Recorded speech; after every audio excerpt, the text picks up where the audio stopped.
Thanks for tuning in to this live stream broadcast with Sojourners as we discuss women for climate justice. I know that the election is perhaps on your hearts and minds today, as it is with all of us who are presenting today. But I'm so glad that we can have this opportunity to gather in community and reflection. And so we'll be talking about the election and its impacts on the environment and on climate change.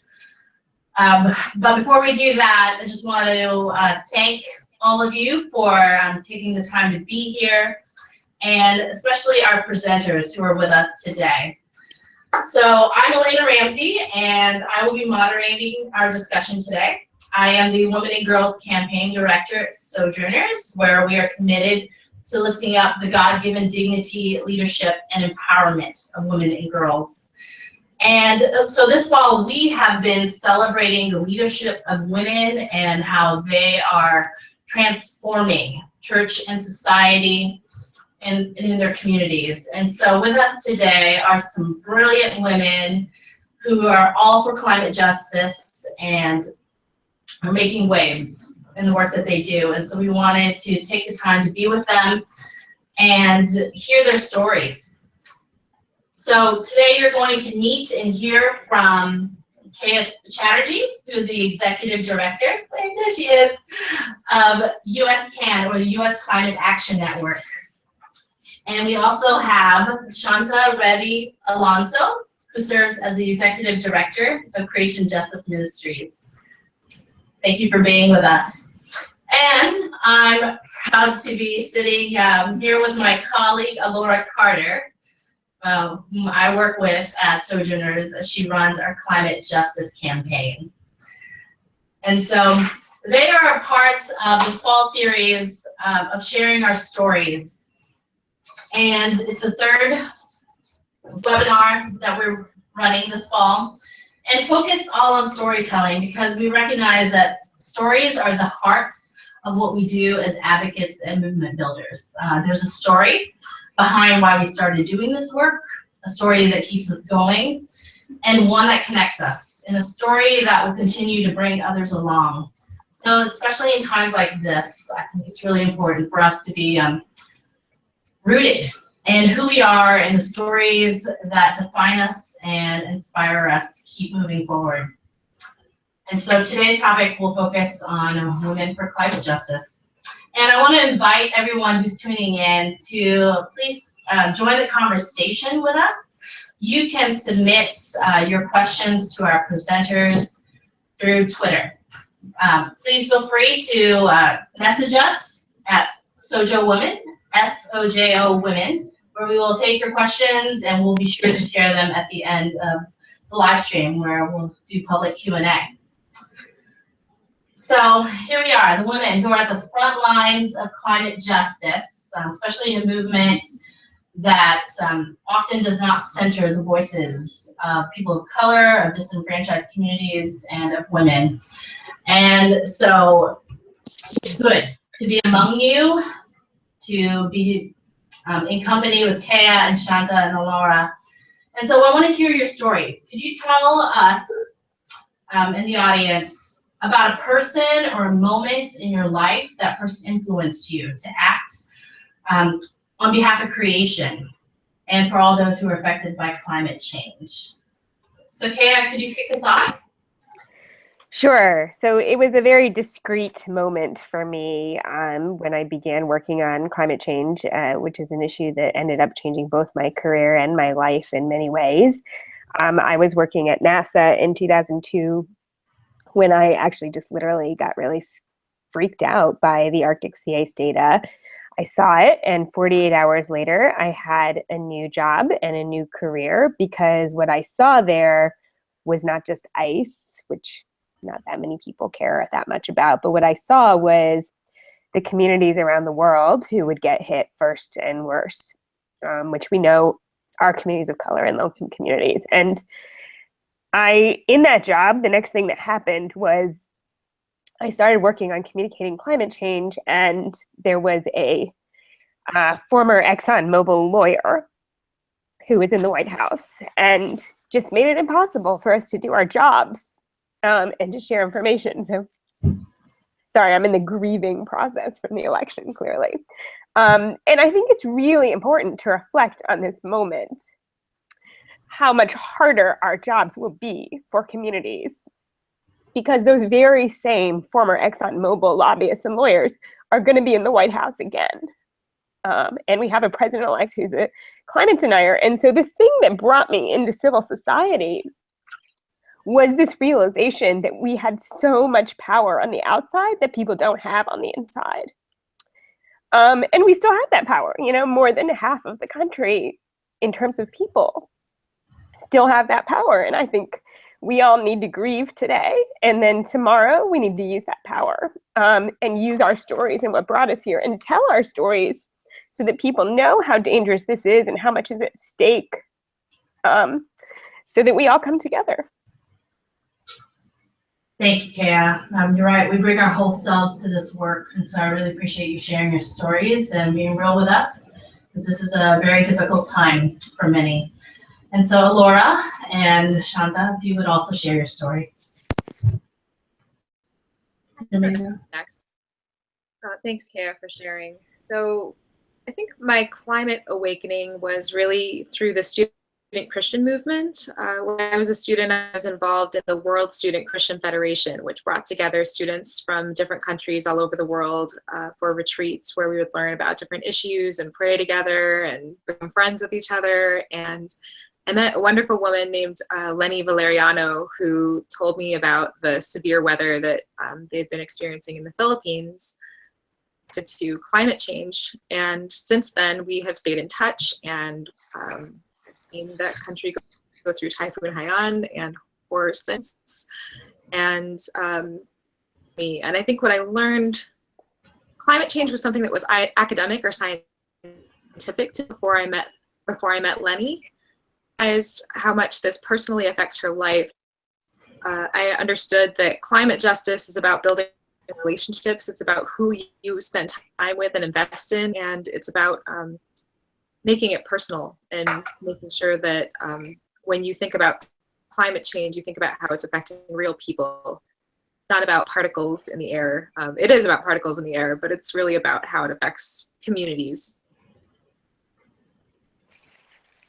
Indeed, it is about real people and real lives who are impacted around the world.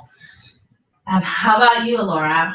What's your story? What brought you to this movement? The movement. Well, I was in my sophomore year at Florida A&M, and I decided to join the FAMU Green Coalition. And one of our main objectives was to start a recycling program on campus and just try to get people informed about sustainable issues and sustainable living. Did that and encourage people to do such. But I think it's when I went to Power Vote with the Energy Action Coalition. They now have another name that I cannot think of. But I went to Power Vote and I met some other people who were really into EJ issues and really got up and just, told it like it was. Just said, hey, people are dealing with these issues. This is what's going on around us. This is happening to these communities, and they're all communities of color. These people are getting hit the hardest. And, two of my big sisters, Carrie Fulton and Lily Molina, they just always not afraid to speak their mind about the things that are going on around them. And another person, Dr. Beverly Wright with the Deep South Center for Environmental Justice in Dillard University, was another person who didn't care about getting up and going off on people and making it known. And it just, prompted me that we do have to talk about the environment, and the glaciers are beautiful, and the red fox is awesome, and, the monarch butterfly is a beautiful, wonderful thing. But we also have to focus on the people who are taking care of the environment, who are living in these environments in which they're being subjected to some of the worst, possible environmental anomalies possible, and educating them about using their rights that they have to go against, what society has put out there for them. True. And I love that it's other women who have really helped shape your work and vocation. And it is the people and the relationships that Shantha talks about that inspires us to do what we do.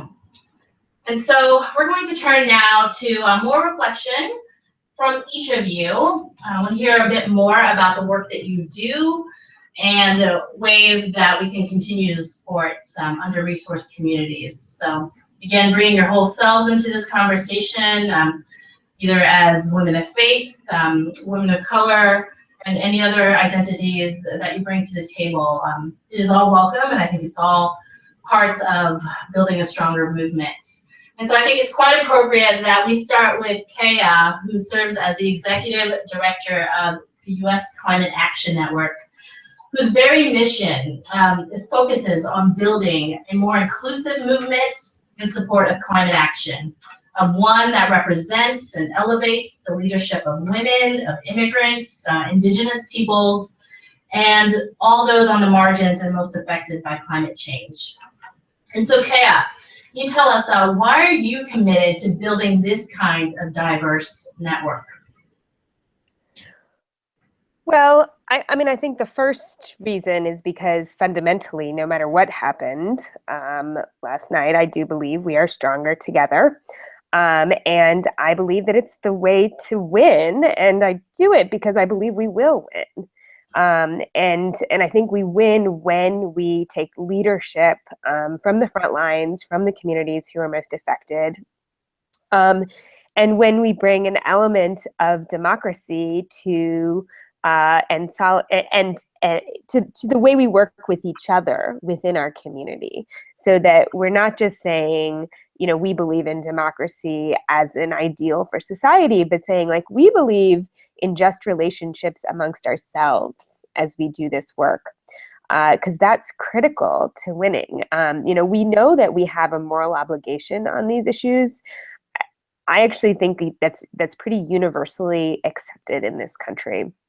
That we have a moral obligation to support vulnerable communities from the impacts of climate change.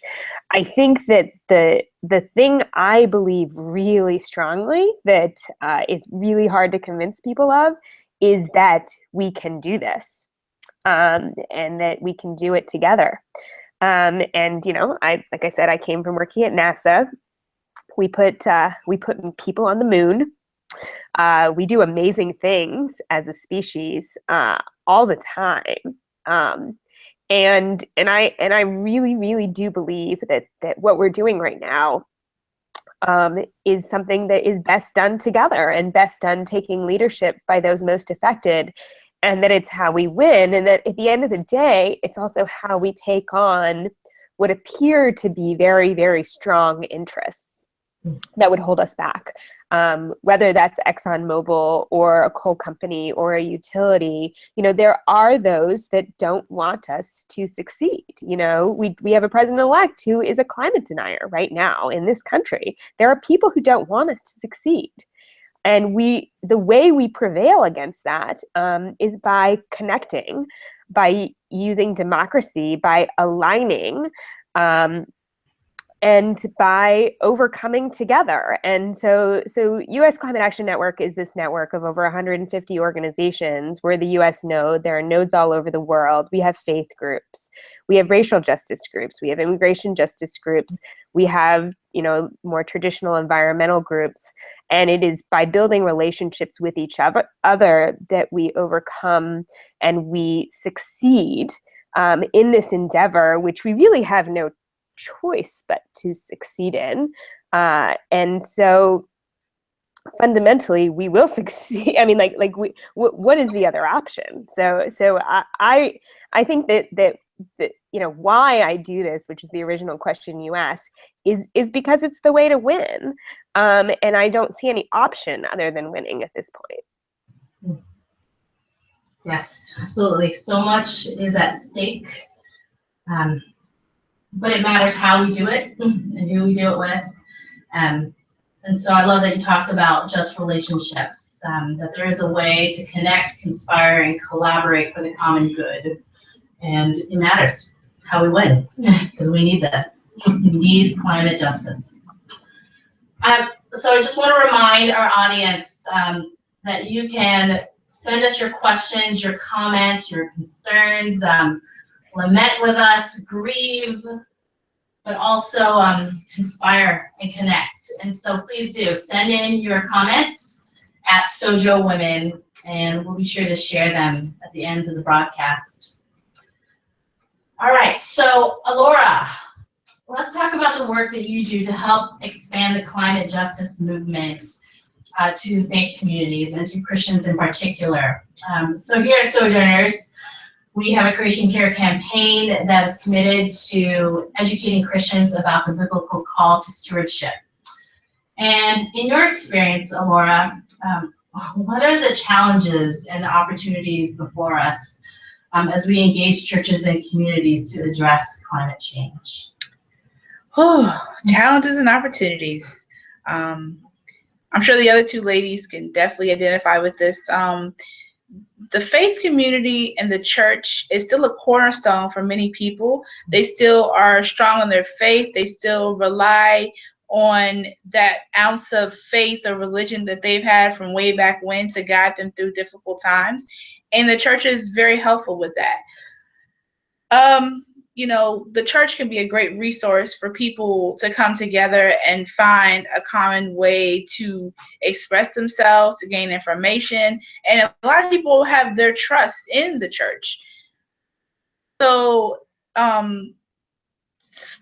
don't want to say splits itself up, but things are often interpreted in different ways.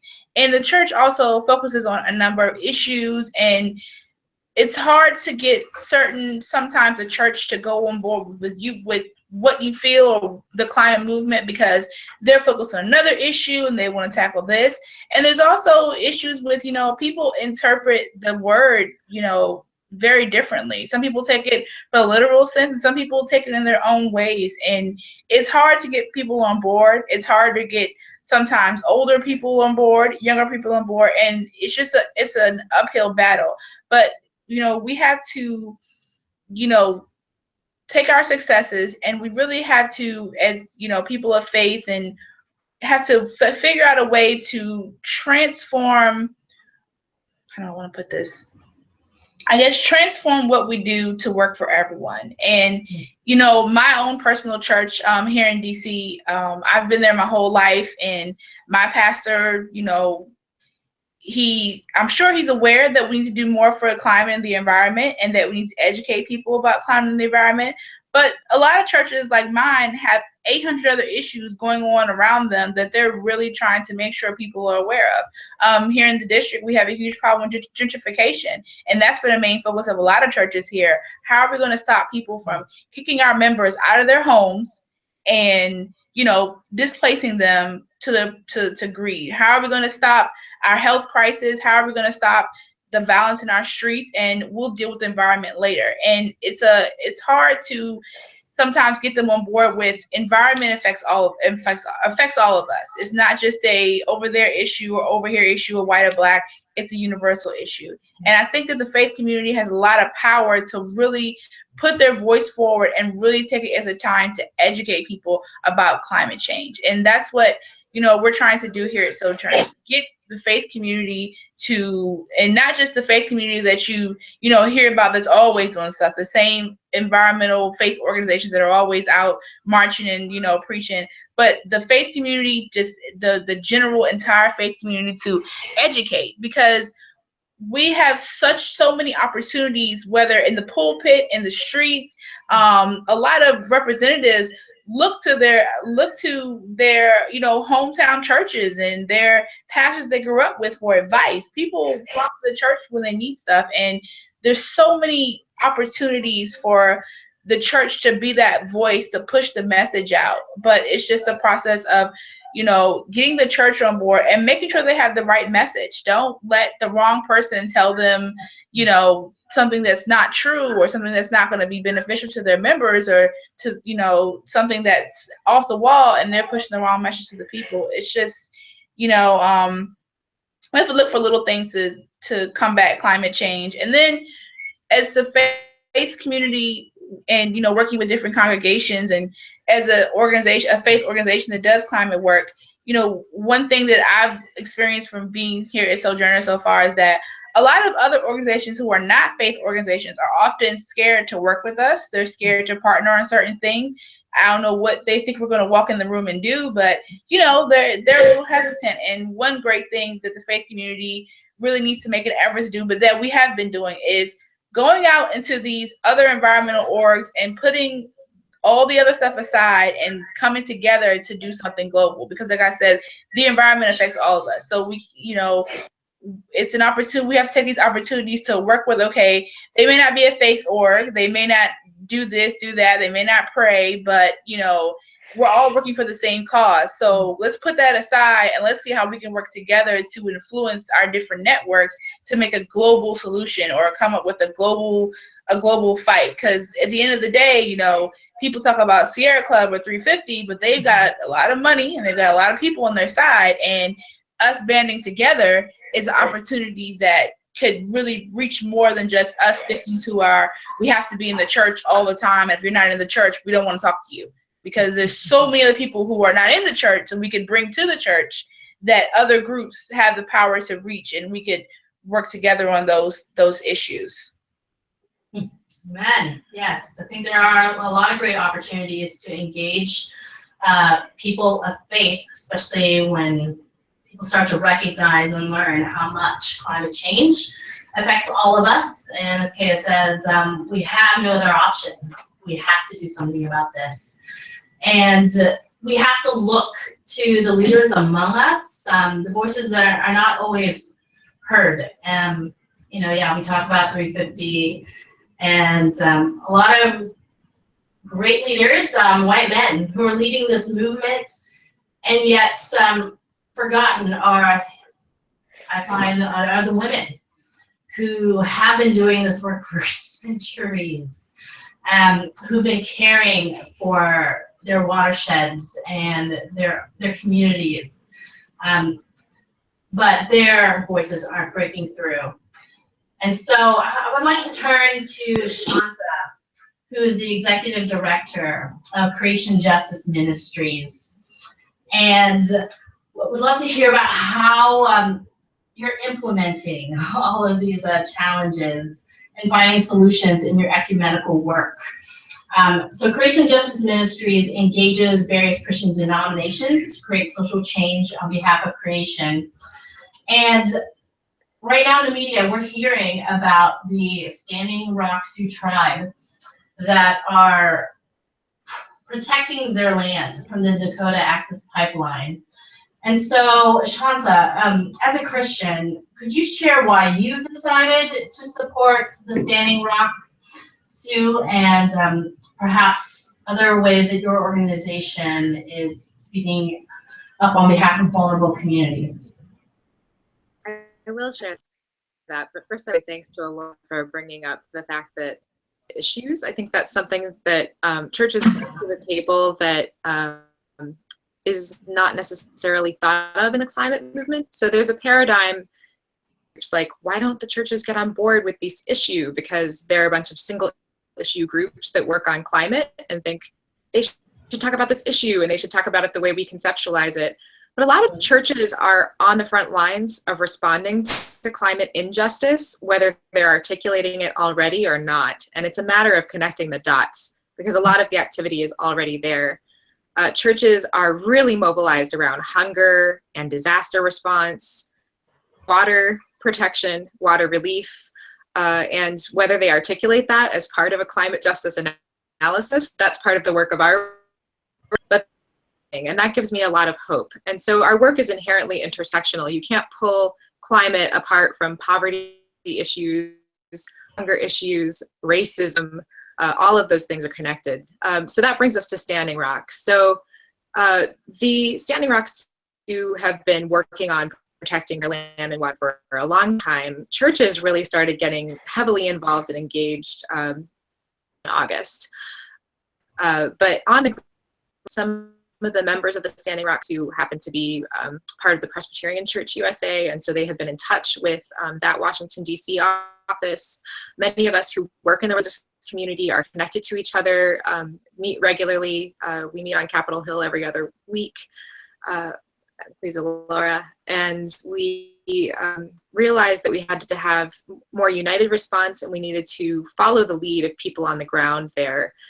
and follow their witness for protecting indigenous people's rights, their treaty rights, and protecting the water, recognizing publicly that the drive for more and more is harming our community. Need to look carefully at what we're asking of tribal communities and other vulnerable communities when we're doing extraction, when we're looking at routing pipelines through their land. And so the faith community response to this situation has been viral, and we have been trying to pull together and document all of the great things that have happened.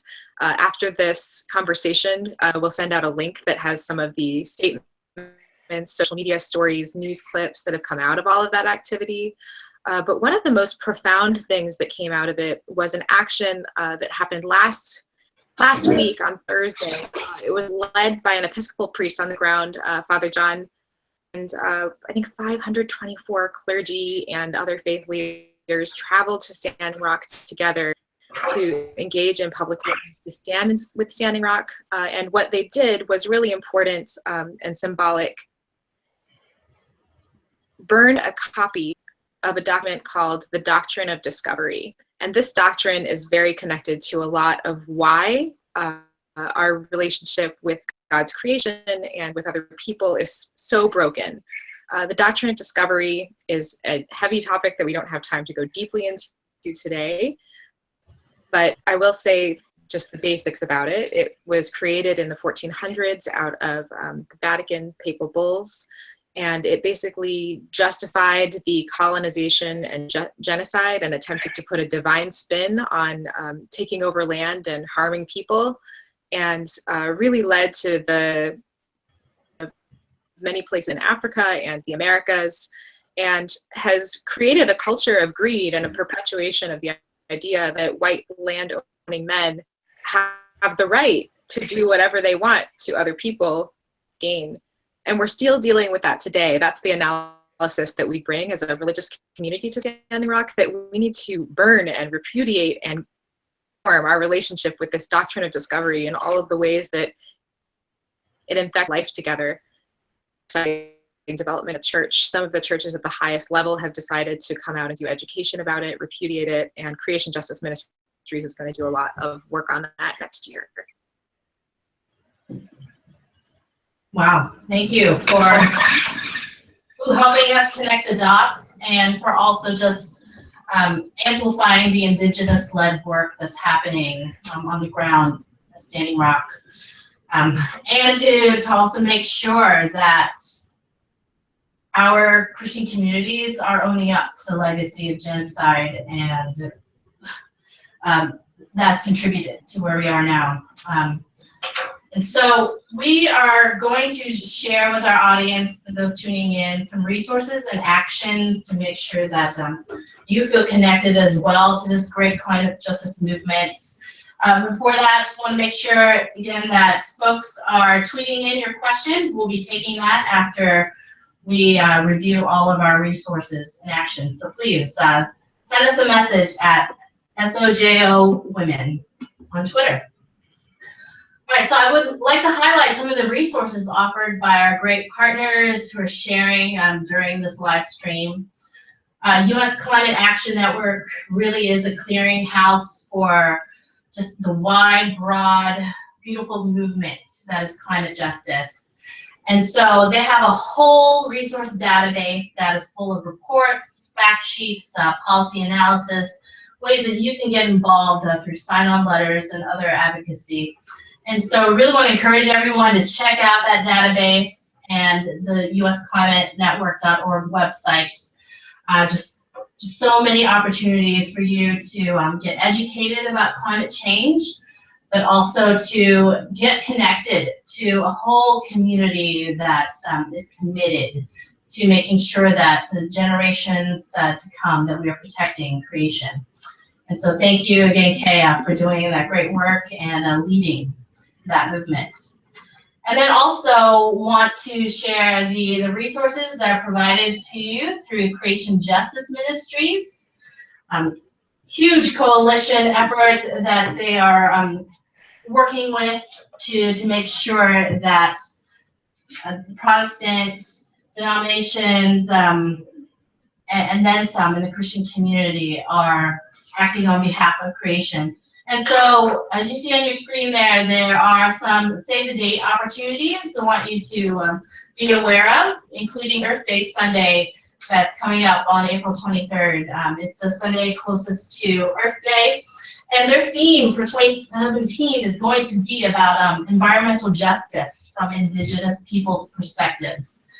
And so keep an eye out for all the resources available, from sermon starters to Bible study, lots of great liturgical content, and just ways for you to engage through multimedia and such. And so you can sign up for those emails at creationjustice.org, where you'll hear more about Earth Day Sunday.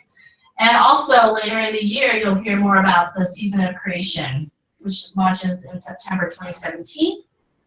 And this is a day of prayer for the care of creation that is recognized by Orthodox and Roman Catholic traditions.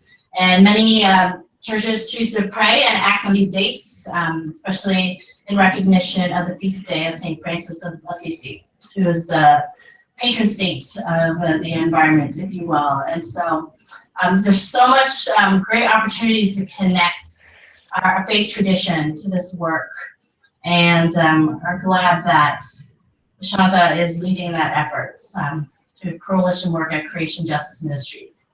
And then also would love to point you all to our own work here at Sojourners with Alaura Carter, who runs our Creation Care campaign. You can access all those resources at sojo.net/creation. You'll find resources, videos, and also an ebook on Christians and the environment. So be sure that check out all of our great partners and the work that they're doing. We have a lot that is at stake and so much more to look forward to. And so be sure to plug in to these great groups. And then I also want to encourage everyone who's tuning in to take action. As Shantha shared, there's an indigenous-led movement with the Standing Rock Sioux Tribe. And so if you've been hearing about all the buzz on Twitter and in the media, there's a hashtag, and no Doppel or no Dakota Access Pipeline. And whether you're a person of faith or not, there are just so many opportunities for you to connect and support this movement. And so check it out. If you're a part of our prayer community, I encourage you to pray and stand in solidarity with Standing Rock. And if you go to creationjustice.org blog, they have just a list of prayer resources and other ways that you can connect to different denominational efforts in the Christian community and ways that they are speaking out and really putting their faith into action for social justice. But also like to encourage those who are tuning in to also support the Sacred Stone Legal Defense Fund. It takes money, it takes resources to do this kind of work, and their presence and on the ground is very powerful, but they also are in need of resources to make that possible and to be a witness on behalf of Mother Earth. And so there's a fundraiser link for you if you'd like to donate. And also you can contribute to the cause by mailing your supplies. So you can send a whole list of things that are needed, and you can check that out at the Standing Rock Sioux Tribe. They have their own website, and they have a whole supply list from Amazon and so forth, and you can send that directly to the camp there. And so hopefully this is a way for us to feel like we are taking part in this wider intersectional movement, because water is life. And what happens there, Standing Rock on that reservation, is just one example of what's happening across the world. In indigenous communities and then beyond. And so I think it's really important for us who care about the environment, which should be all of us really, because it is our home and impacts all of us, that this is a way for us to take part and contribute. And so we're now going to turn to our Q&A. I want to hear more from Alaura and Shantha and Keya as we engage with those of you online who've been following along and been tweeting in your questions. And so we're going to go ahead and respond to those. I want to hear back from all of our presenters today. And so we're going to start with one on the election, because I know that's very much in the hearts and minds of many of us. And knowing again that this is a time of mourning and lament for many in the climate justice movement, my question for all of you and those who may be following along, to think about how climate has just been a topic that has been invisible in these discussions. How can we make sure that our president-elect is making climate change, climate justice a priority in the years ahead? Who wants to tackle that? I know. Keya, you look like you. Keya, you look like you're ready to fire. Go right ahead. I'm happy to jump in. You know, civil society, nonprofits, were created to do the things that government could not or would not do. So that's what we're here for, all of us. Yeah. And so we're here to make it happen, and we will make it happen. As I said before, we don't really have another choice. So the way we move forward, I mean, I'm so glad that you shared those resources on pushing back against the Dakota Access Pipeline, and standing in solidarity with our indigenous brothers and sisters on the front lines, because as we move forward, we need to have more and more solidarity. We need to realize that, coal is a dirty way of making energy. Fossil fuels are dirty. We need to continue to push to love and protect all the people who gave their lives working in those industries, and to love and protect each other by pushing back against those dirty fuels. And again, like that's why we exist. So this is our moment to shine. Thank you, Keya. I can go next. You said what? Did you want to go, Shantha? Sure, yeah. So Creation Justice Ministries is really sensitive to the fact that some of these issues that come up with transitioning away from fossil fuels hurt in certain communities, people whose economies have been relying on natural gas extraction and have been relying on all of the jobs that surround those things as well. When an energy industry comes to their town, and they're having a hard time seeing a way forward. And as I mentioned before, the work of the church is always intersectional, and we're always ministering to the whole person. And so when someone comes to us and says, "I'm hurting because I don't have a way to provide for my family, I don't know what's going to happen next," we respond with compassion and problem solving and solutions. And so what I would really like to see among the churches, and it's happening in some places, we're going to see if we can propel that forward more, is some real in our faith communities that are rooted in a place of faith for a God of abundance, a God that provides, even if we can't foresee how. And we work together to figure out the solutions to move forward. I think that's the only way that we're going to get high. We have to show at the grassroots community level that people are problem solving together. And this isn't a Republican or Democrat issue. This is about making our communities work. Absolutely. Yeah, and if I can just build quickly off of that, I think it's also like there's so much pain and hurt right now on all sides of this that I think that it's really important that we hold and have these spaces for grief. And I think it's something that the faith community does pretty uniquely, because yes, there's a lot of pain and grief in communities that have been reliant on fossil fuels. There's a lot of pain and grief in communities that are, where people have been displaced because of extreme weather. And frankly, right now, there's a lot of pain and grief in almost, in most of our movement, in most of the people who we're interacting with. And so I just want to lift up what Shantha was saying about the faith community playing a really important role in this moment in history? I guess I'll just say that I feel some type of way because, people didn't like Hillary, they didn't, but at least she acknowledged the environment and Donald didn't say anything, which is kind of disheartening.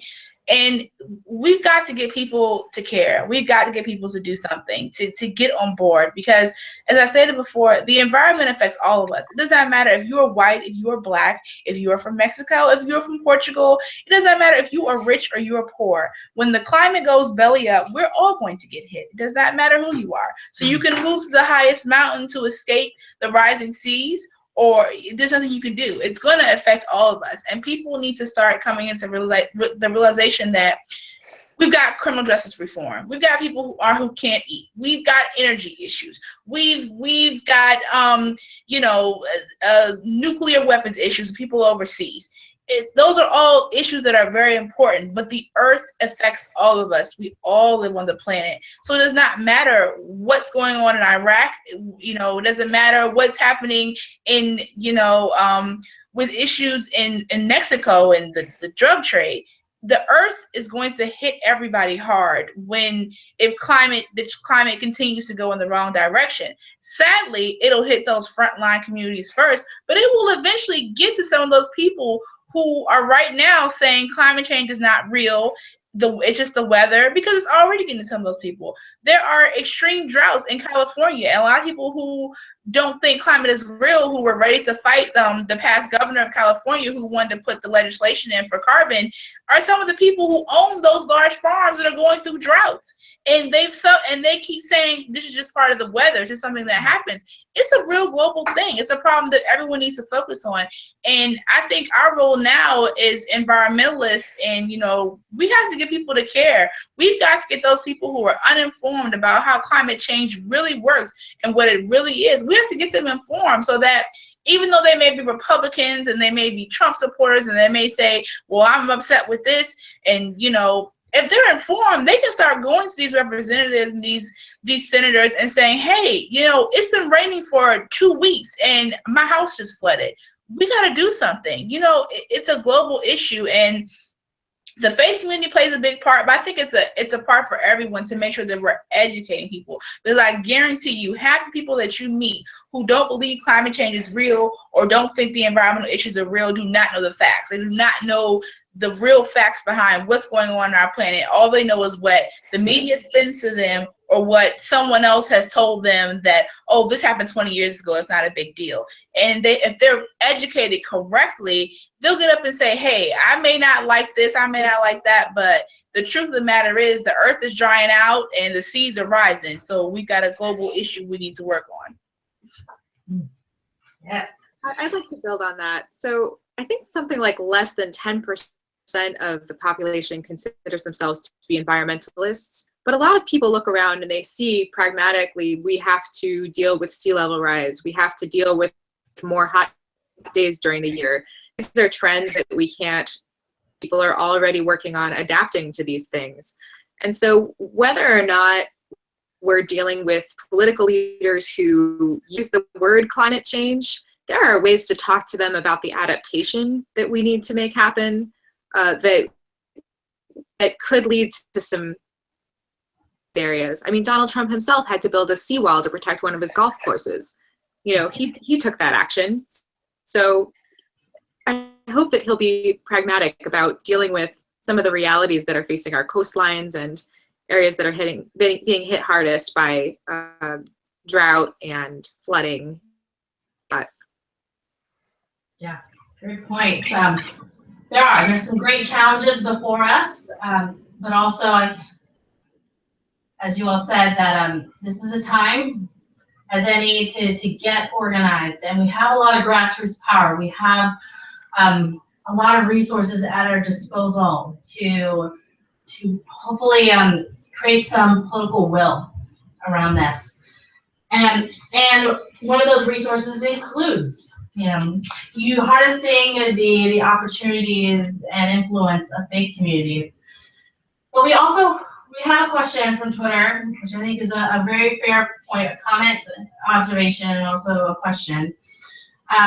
So when we talk about engaging faith communities for climate justice, it tends to be singularly Christian, and sometimes occasionally involves Muslims. And this person points out that there are large practitioners of indigenous ways of protecting the environment, as we're seeing in Standing Rock. So I believe the question is, how can we make sure that we are engaging all of the different theologies and spectrums of religion to make sure that this is an interfaith, intersectional movement, that we are really leveraging the voices of faith communities writ large. So I think all of you have experience with that. What would you have to say about building a broader, more inclusive faith engagement and witness for the environment? I guess, can I go first? Go for it. I guess, you know, I grew up in the church all my life, and one thing that the Baptist church, as well as, you know, will teach you that, you know, other faiths are okay, but we're the ultimate faith. If you're not a Christian, if you don't believe what the Bible says, and the Bible teaches you that everyone who doesn't believe in Jesus and every word in the Bible is not right. And, you know, you should be strong in your faith, but people really grow up thinking, if you're not a Christian, if you don't go to the same Baptist church, or you're not right. And it's people who are in the Baptist church who think people who go to AME churches are wrong. And one thing that, you know, the Christian faith needs to do is stop putting down someone else's beliefs because they're not the same as yours. As much as, you know, the Bible teaches us that we have to follow the teachings of God, and, you know, you go with the scripture, you'd be surprised how many other faiths honestly, you know, say the same thing. Not the same exact words, but they say how we should care for the creation, love one another, respect one another, help each other. And they're just not saying it in the same exact terms, but they're still saying it. And, you know, it's so hard that so many faith organizations, while we do great work, you know, sometimes we go against each other and we're in the same exact denomination. And other times we just say, well, they're not Christian, they're Jewish, or they're Muslim, so what do they know? When I'm pretty sure the Quran, as well as the ancient Hebrew text, teaches that you should care for the earth and care for other people. But we just take the time and say, we don't want to get into it, you know, we'll just do our own thing. Or we're just so scared of it being that gray area where you're going to have people choose, oh my God, you know, being a Christian or being a Muslim because I want to save the earth. When they all talk about the same things. And people need to stop being so scared of making people choose, or being scared of people, you know, leaving the faith because they found out that, you know, Buddhism teaches you about connecting with yourself and the earth, and now they're going to go off and become Buddhists. And we need to stop with that whole thing, because all this time we spend trying to keep everybody in our own pulpits, we're wasting time that we can be using to educate about the environment and other important issues that are going on around us, and coming together to do something for the earth and other issues. Preach. Anyone else want to comment? I'll add that at national and state levels, there is a fair amount of interreligious collaboration. Depends on having some organized, just for someone who legitimately represents a certain religious group to be able to be there to enter in dialogue and represent their group. But at the level, we have the Washington Interreligious Staff Community that works together on public policy issues, and around that table sits my organization, which brings together a pretty broad swath of Christianity, ranging from Orthodox Christian to Baptist to Protestants, to historically Black churches and peace churches, to many different Catholic traditions, religious orders. We have the Baha'i faith involved there, as well as a couple of Jewish groups. Would we like that tent to be broader? Yes, but that's who happens to be in Washington, D.C. We also are involved in partnering with groups like Interfaith Power and Light. Personally, at the local level, I serve on the steering committee of Interfaith Power and Light, and that's been a really life-giving experience to me, where they're interviewing communities on an interreligious basis at the local level. And then at the global level, the Parliament of World Religions has done some really interesting work bringing together some of the less, or I guess more unusual suspects to talk about climate issues. So I've been seeing that happen in various places. And the bottom line for me is not to be proscriptive about needing to do this work where someone's at. So our role really is to help reach people where they're at. And if they want to do that work within their own congregation, within their own tradition, and that's where they feel comfortable and safe, that's where we're going to meet them and say, good, go do it. And if people find it life-giving to do interreligious encounters at a wider level in their community, then we want them to find those spaces too. So whatever works. We need all hands on deck. Indeed. And maybe I can say, as the Hindu in the group here, that there actually are a lot of religions already involved. USCAN is a mix of faith-based groups as well as secular groups and all kinds of faith-based groups that bring a doctrine of love into the work that we do. And I think it's really important to bring in indigenous faiths and other faiths. We have so much to learn from indigenous communities here in the United States and around the world about how to protect Mother Earth. And I think that the more we can follow that leadership, the stronger we'll be. Yes. All right, so I think we have time for one more quick question, and just want to really reflect on, again, the impact of climate change on women and girls and their communities and families. And could each of you just speak to, if you'd like, how global climate change is affecting women, and perhaps if you have examples of women that you know, just how that's playing out and why it's so important that we are centering their stories and their lives as we act on behalf of creation.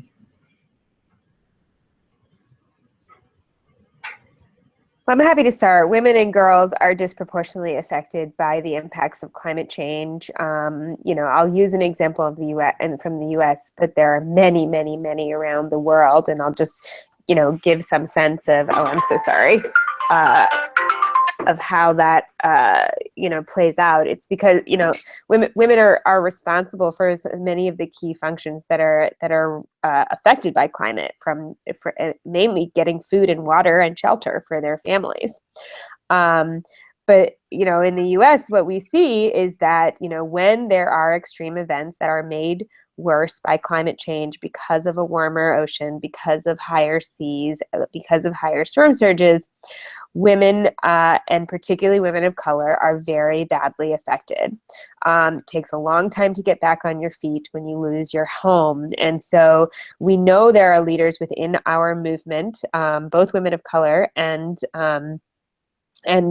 women from low-income communities, post Katrina and post Sandy, that are still working to rise up and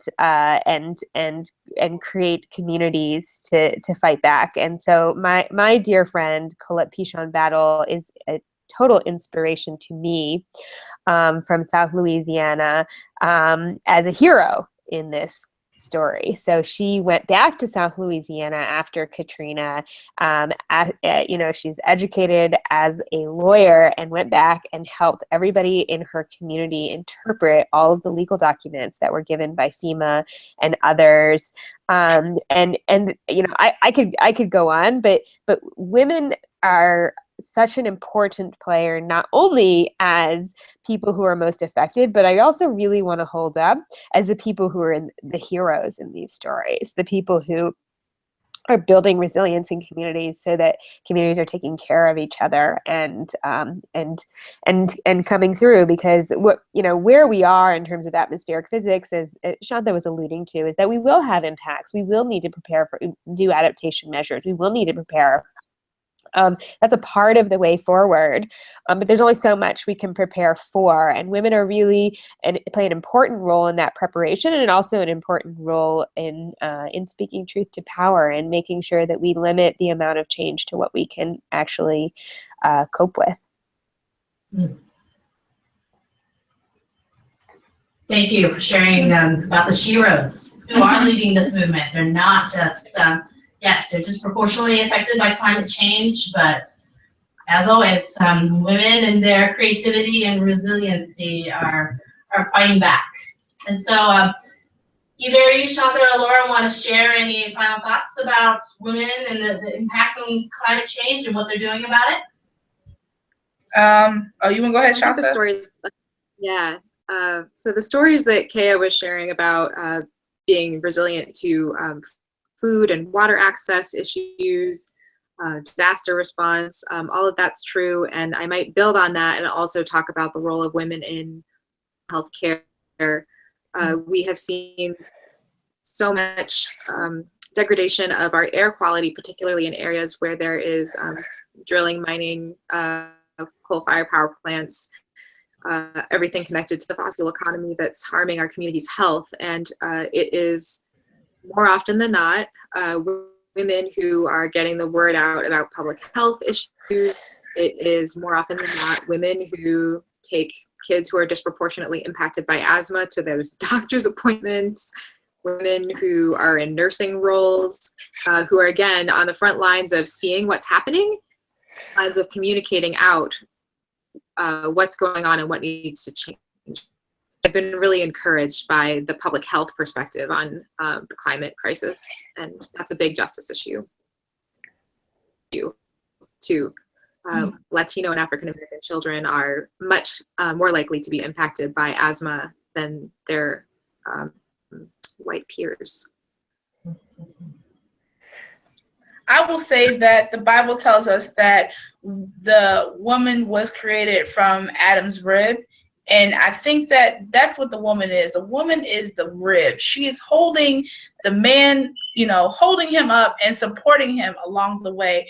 The women are the rib of the church. They're the rib of the community. They're the rib of the homes. They're finding a way to do stuff out of no way. My mother was a single mother for most of my life. And, she always made things work. I don't know what she did. I don't know who she talked to, but stuff happened. Things worked. We had a beautiful home. We had heat. We had cable. We had plenty of snacks and other junk that we didn't need. Things worked. And the women are important in the church. They keep the church afloat. They keep the deaconess, the missionaries, the trustees, keep the place running, and they keep the community going. When you go to a lot of these community centers and they have these food drives, they're organized by women. They are women knocking on doors.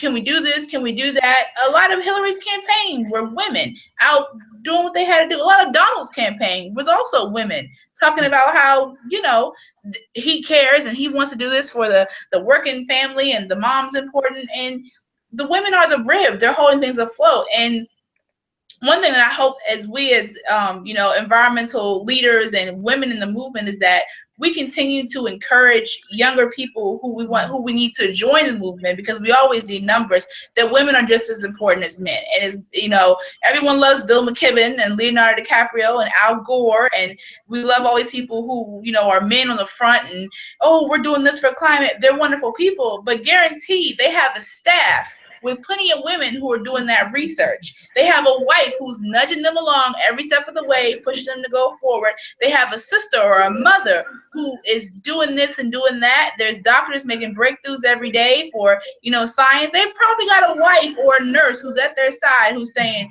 do this, do that, pushing them forward. And we need to uplift women. I love reading Bill McKibben stuff because he speaks to the heart, but there are a lot of women out here. Like you mentioned Colette, who I had the pleasure to meet when I was in Houston a few weeks ago. She's awesome. She sits there and she can orate herself and gets the point and states facts with ease. I mentioned Carrie and Lily, two wonderful women who are now mothers. And I remember when, Lily was just at Houston too, with her baby on her hip, still preaching about how we need to work for the environment and work for environmental justice. There is Dr. Wright in Louisiana as well. There's women from the past who everyone wants to say, well, this person's different. No, you don't. They've been here all along pushing forward. You know, Barack is a great guy. He's very insightful. But don't think that Michelle wasn't right beside him. All the times he was doing stuff, nudging, pushing, going over his speeches, telling him, don't say this instead. And we need to make sure that our youth uplift those women and realize that, you know, I can do what I want to do. I can jump in and do this. It's not just a man's world, especially for the environmental world. We have a lot of women who are doing great things, but we also need to push for more of these young people to say, you know, I can do this. I can jump in. I can lead Sierra Club. I can do this. You know, Leslie's a powerhouse of Sierra Club. She does it all by herself. She runs the environmental justice stuff by herself, and she gets things done and with ease. So, you know, we need to start, you know, encouraging young people and making sure people know that, yeah, you know, Leonardo DiCaprio's movie's awesome, don't get me wrong, and he's pointing out the highlights of climate change and climate injustice, but don't think the person who wasn't doing that research and putting that together, or the lady behind the camera, or the producer making sure everything flowed right, or the person arranging his schedule wasn't some woman who equally believed in his vision and was pushing him forward, and, you know, doesn't care about having the spotlight at that moment, but just cares about the cause and what needs to be done and how we should do it. Ooh, yes. My goodness. Well, I am just beyond grateful to each of you, such women of wisdom. My goodness. There's much work to be done, but I am encouraged, knowing that our future is bright because of your leadership. You know, Lord, she laid it out for us. There are a lot of people who are known for this work, but my goodness, Keya, Shantha, Alaura, what you are doing in your respective organizations and in your ministries, I hope that you know it makes a difference, and to take heart in that, that your voices are needed, and we need to bring in more people and bring them along and mentor them and bring them into this greater sisterhood, because it's the only way we're going to do this, is together. And so I want to thank you again for your time. You absolutely have been healing for me. It's been a very difficult couple of 24 hours, and just to be with you has been very restorative, and I hope that it's been life-giving for you as well. So quickly, I just want to announce that we'll be wrapping up our series with one last webinar, and that'll be coming up in December. We're still working on finalizing the date and time for you, but be a training for women who will be writing for liberation. So women who want to write for social justice. And so our very own senior associate web editor, Catherine Littlewith, will be joining us for that. And she'll be sharing some practical tools and advice about how we can make sure that women's voices and stories are being heard in media. And we'll be also joined with some other partners for that conversation. So be sure to check out sojo.net women or Sojo Women on Twitter, where you can find out more information about that training, which will be as we vision and write in support of social justice. So once again, I want to thank our incredible speakers, Keya Chatterjee with U.S. Climate Action Network, also the Executive Director of Creation Justice Ministries, Shantha Ready Alonso, and Sojourners' very own Alaura Carter for joining us today. This has been what I've needed, and I hope that it has been enriching and a blessing to each of you and those tuning in. So thanks again, and we look forward to connecting with you all and just conspiring and collaborating for the common good, because we need each other for this work. So thank you again for being a part of this conversation and for leading the way for us. Appreciate it. Thank you.